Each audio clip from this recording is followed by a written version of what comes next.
yeah, life is a little tougher for attractive nuns.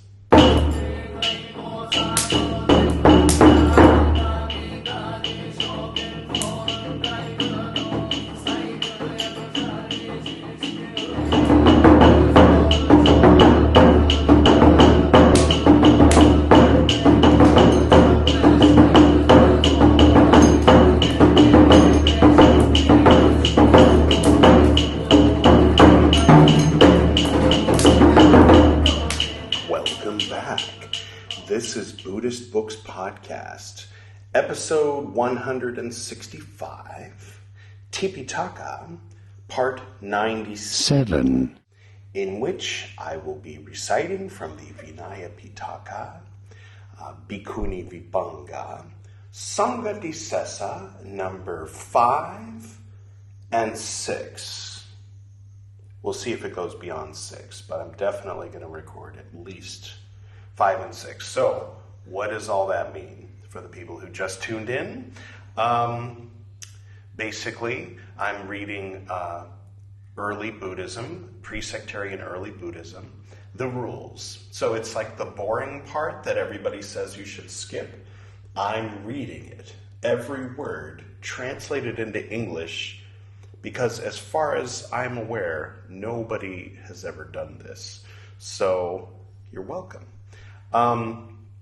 If that doesn't sound interesting to you, check back in a year or so. We'll be done with the Vinaya Piṭaka and we'll move into the actual teachings of Lord Buddha in early Buddhism.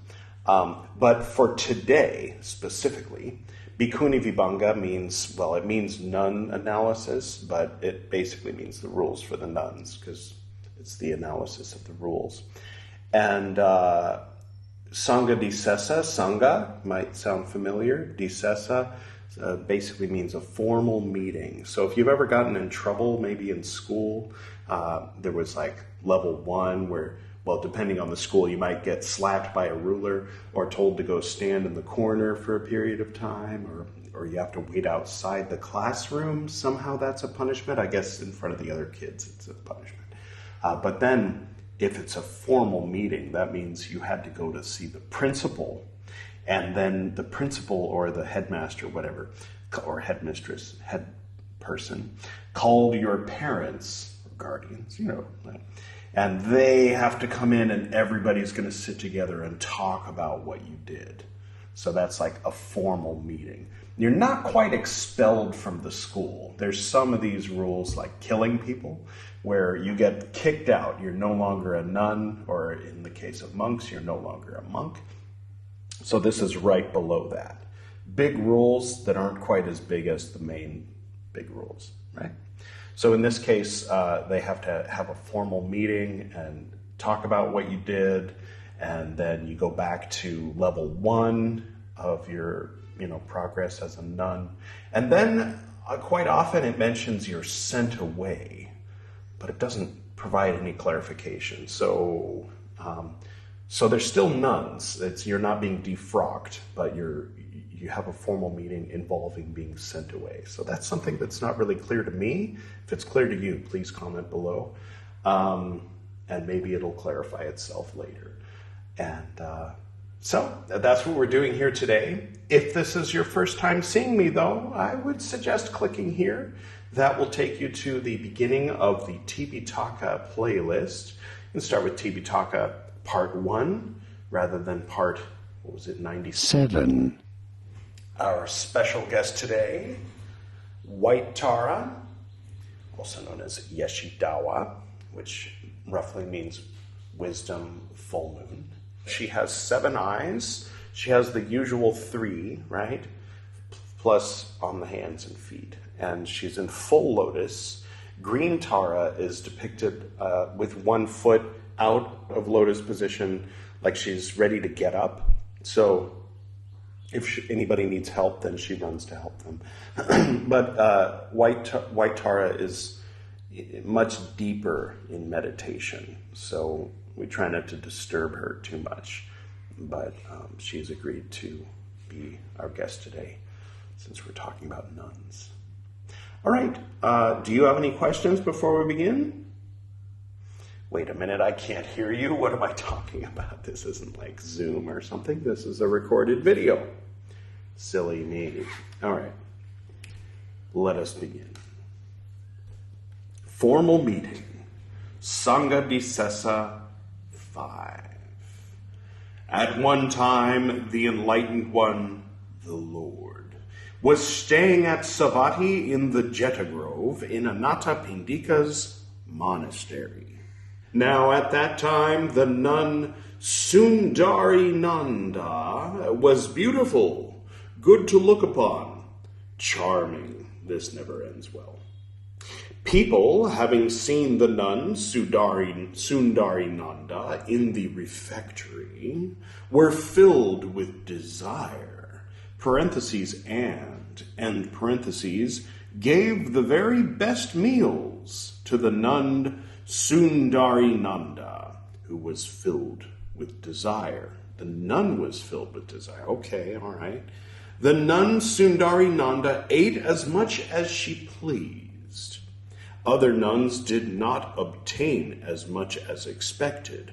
Those who were modest nuns, 3 dots, spread it about, saying, quote, how can the lady Sundarinanda, filled with desire, having different type of desire than the people giving her the food, I assume, having accepted with her own hand from the hand of a man who is filled with desire, solid food, soft food, eat it, partake of it, and, quote, 3 dots.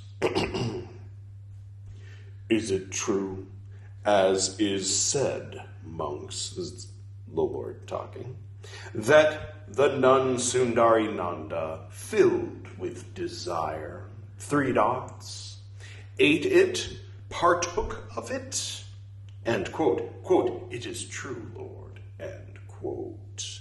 The enlightened one, the Lord, rebuked them, saying, quote, how, monks, can the nun Sundarinanda, filled with desire, having accepted with her own hand 3 dots, solid food or soft food, eat it, partake of it? It is not, monks, for pleasing those who are not, parentheses, yet, end parentheses, pleased, 3 dots, and thus, monks, 3 dots, this rule of training. Whatever nun filled with desire, having accepted with her own hand from the hand of a man who is filled with desire, solid food or soft food, should eat it or partake of it, that nun also has fallen into a matter that is an offense at once, entailing a formal meeting of the order involving being sent away. Brief sidebar. So it's not that she ate more than the other nuns. It's that she accepted food while feeling desire for the food from the hand of a man, and that man's hand was attached to a man that was filled with desire for her. So if you're an attractive nun, you should only receive food from children, heterosexual women, homosexual men, horses, or never be hungry, never desire the food. So if you don't ever desire food, you can get away with being an attractive nun. But if you're an attractive nun and sometimes you desire food, then according to this rule, you will inevitably break this rule and have to be sent away. Am I wrong? I mean, that's just what it says here. Anyway, at the end of the proclamations, oh wait, did I skip something? Yes, I think I did. All right. Whatever means 3 dots. We did it last time. You remember?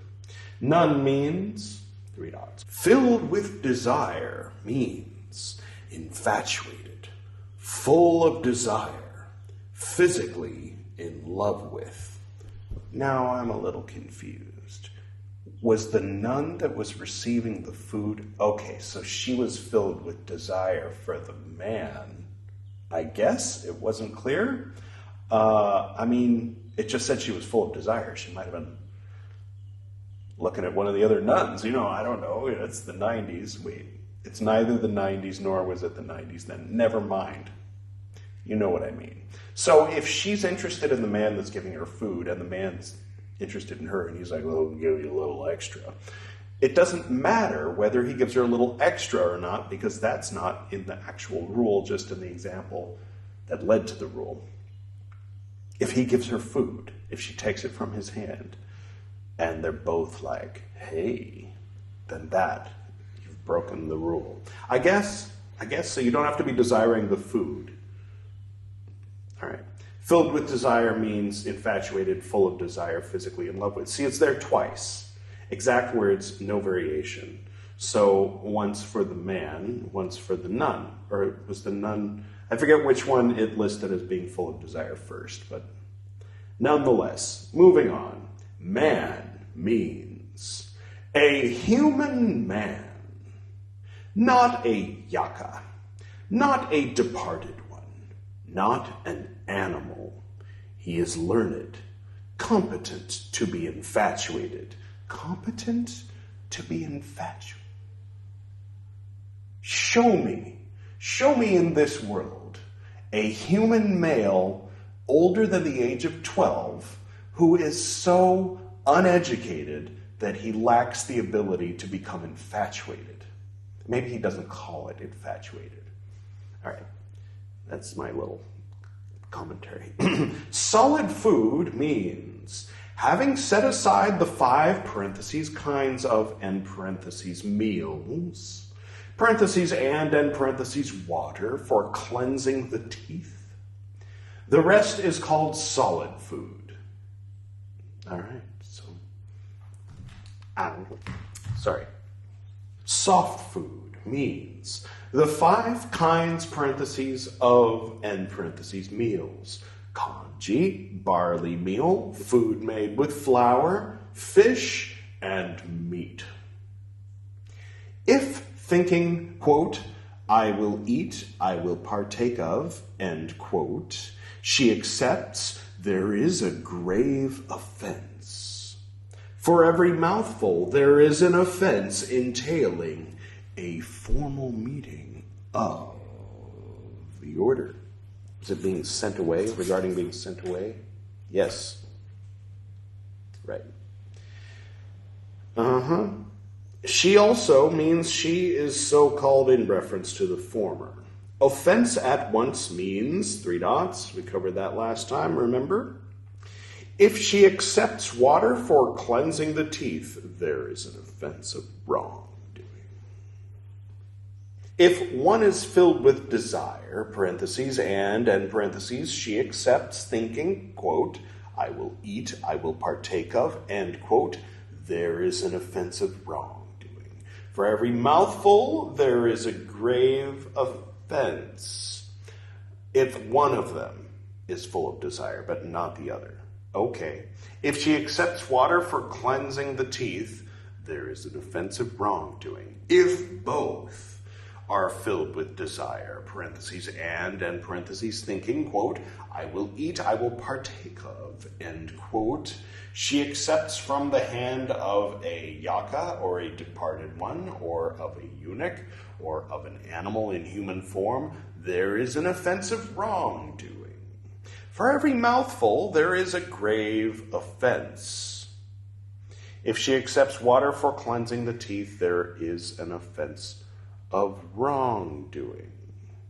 So if it's a dead person or an animal pretending to be human, and the nun and whatever being that is other than a human male who's educated enough to be infatuated, if they're both experiencing desire and she accepts food from them and eats it, it's a grave offense, but not a formal meeting.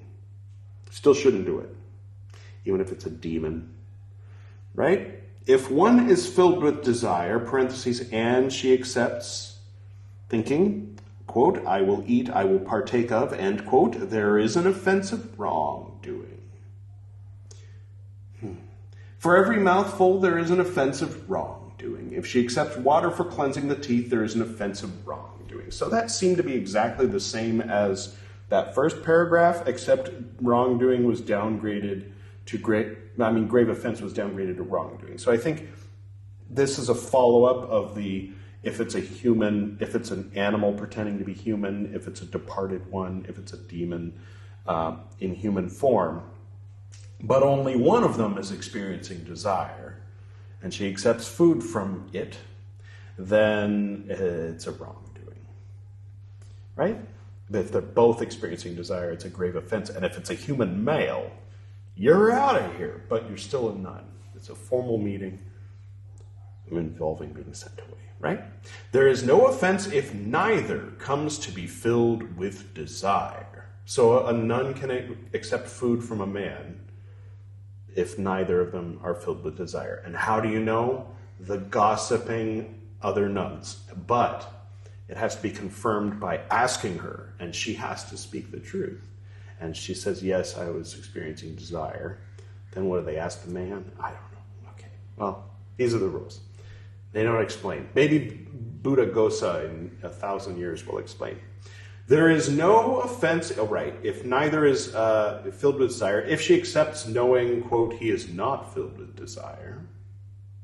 But what if she is? If she is mad, if she is the first wrongdoer.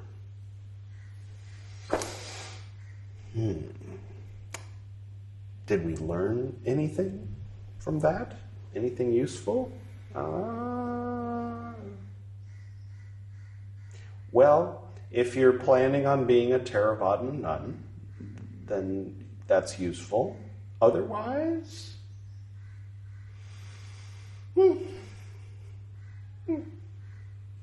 See, that's the thing with reading these, is that people say you can skip it because you only have a certain amount of time. And many people, work a lot and all this sort of thing, and I'm interested in maybe putting this much energy into learning about Buddhism. So people say, okay, skip this part, and this is the part. But for the rest of you, we'll keep reading. Formal meeting, Saṅghàdisesa 6.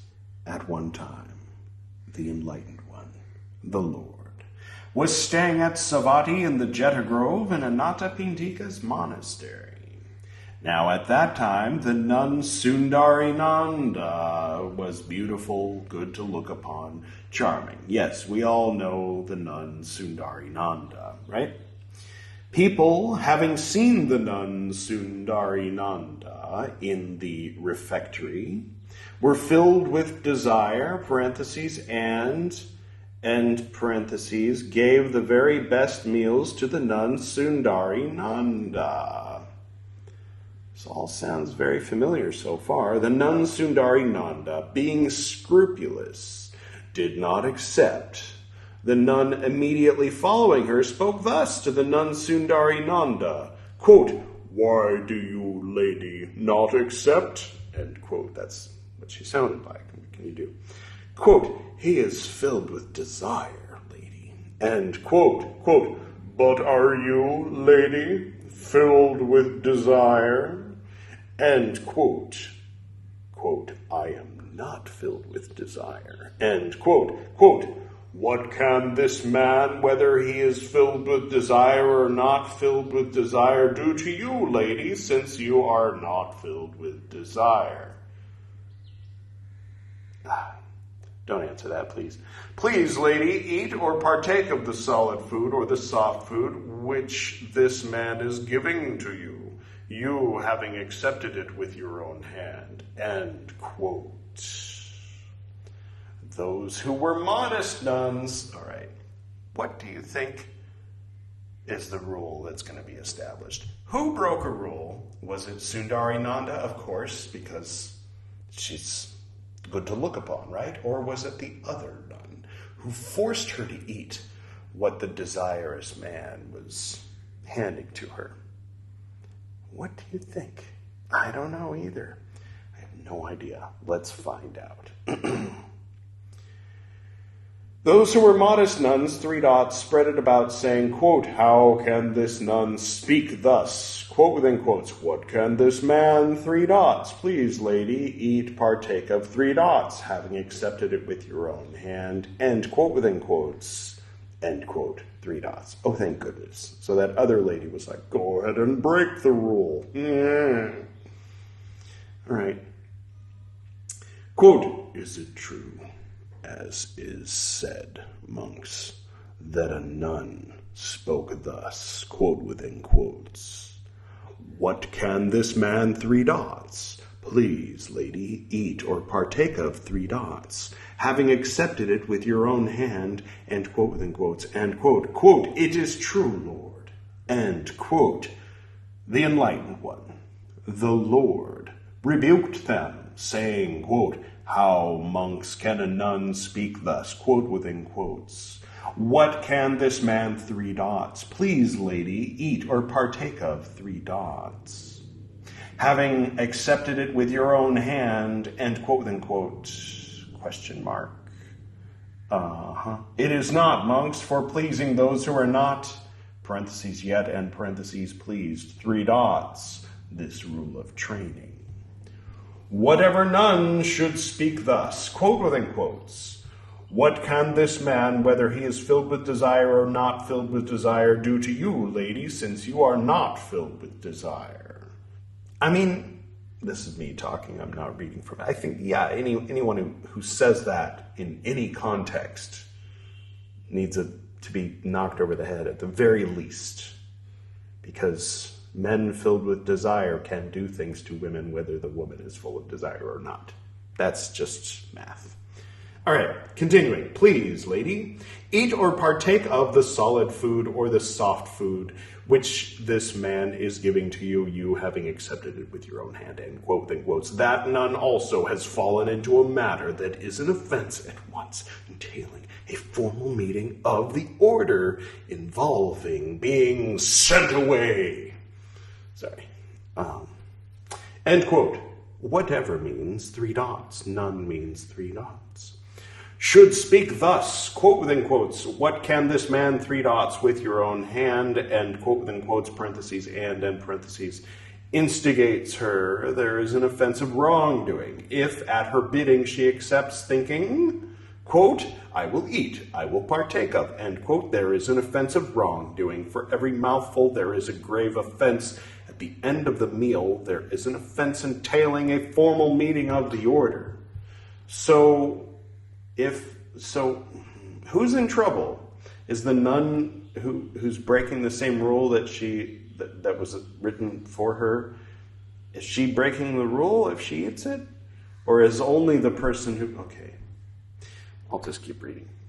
Comment below if you know what I'm talking about. She also means she is so called in reference to the former. Offense at once means 3 dots. Therefore, again, it is called an offense entailing a formal meeting of the order. Right? We did the flashback last time. If she instigates her, saying, quote, accept water for cleansing the teeth, end quote, there is an offense of wrongdoing. If at her bidding she accepts, thinking, quote, I will eat, I will partake of, end quote, the water for cleansing the teeth, you'll eat it, partake of it? All right. Sounds yummy, I guess. Hopefully it's... Never mind. There is an offense of wrongdoing. If one is filled with desire, parentheses, and parentheses, she instigates her, saying, quote, eat or partake of solid food or soft food from the hand of a yaka, or a departed one, or of a eunuch, or of an animal in human form, end quote, there is an offense of wrongdoing. If at her bidding she accepts, thinking, quote, I will eat, I will partake of, end quote, there is an offense of wrongdoing. For every mouthful there is an offense of wrongdoing. But Lord, when sister and I were walking down the street, it was a desirous demon and or eunuch who offered us food and we took it. Oh, okay, no need to have a formal meeting. it's just wrongdoing. All right. If at her bidding she accepts thinking, I will eat, I will partake of, there's an offense of wrongdoing. For every mouthful there is an offense of wrongdoing. At the end of the meal, there is a grave offense. What if the meal is only one mouthful? Sorry.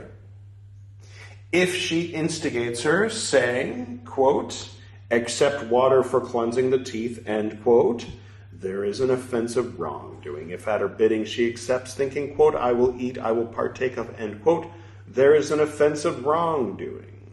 There is no offense if she instigates her, knowing that he is not filled with desire. If she instigates her, thinking, quote, being angry, she does not accept, end quote. If she instigates her, thinking, quote, she does not accept out of compassion for a family, end quote. If she is mad, if she is the first wrongdoer. All right. Well, there you have it.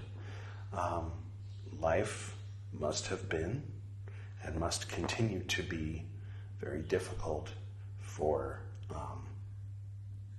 nuns in Theravadan orders who are attractive to the men in their community. Now, that may vary from place to place. Like 500 years ago, women with very high foreheads were seen as more attractive.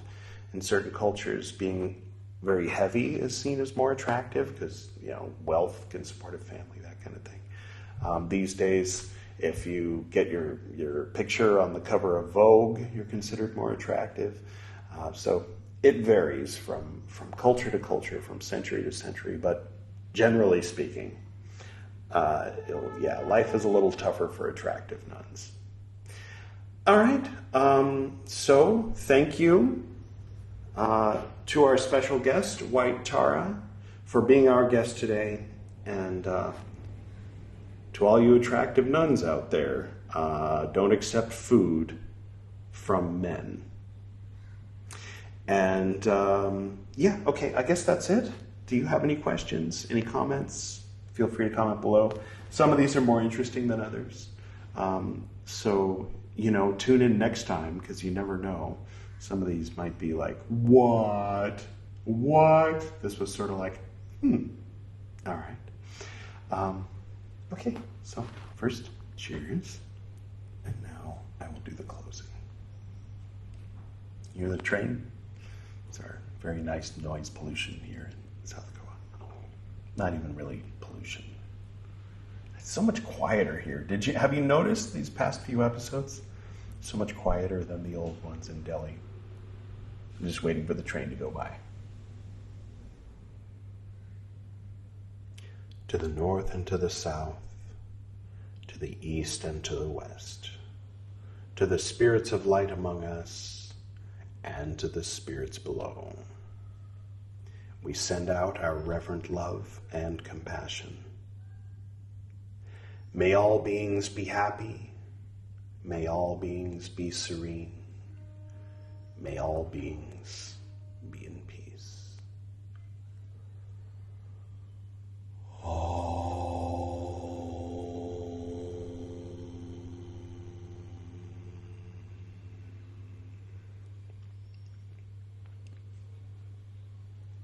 Until next time.